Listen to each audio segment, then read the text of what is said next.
pessoal! Bem-vindos ao meu canal. Eu sou Iraides Fernandes e esse é o primeiro vídeo do meu canal. Vamos fazer um vídeo de faça você mesmo Natal. Vamos fazer um enfeite, que é a lareira de Natal feita com caixinhas de leite. Os materiais usados são 72 caixinhas de leite, fita adesiva, tesoura e 5 plaquinhas dessas de revestir paredes. Vamos começar unindo com fita adesiva 13 caixinhas de leite. Passe bastante fita adesiva até que fique bem firme. Após isso, vamos cobrir com as plaquinhas. Retire a proteção, cole a plaquinha e passe a mão para que fiquem bem coladas e bem aderidas.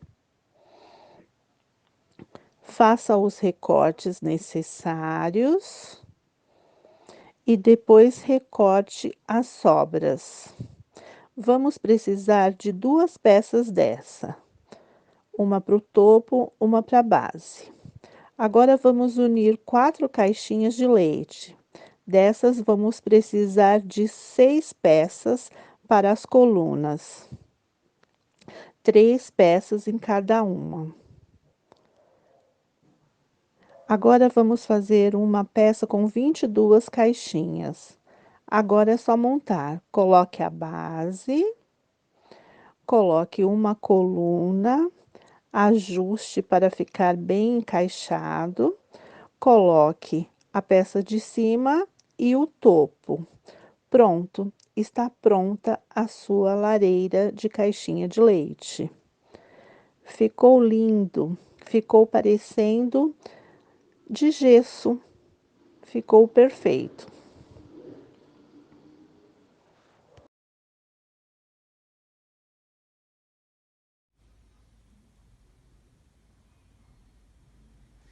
E aí, gostaram? Eu amei! Se gostaram, curtam, compartilhem, se inscrevam no canal e ativem o sininho das notificações. Até o próximo vídeo!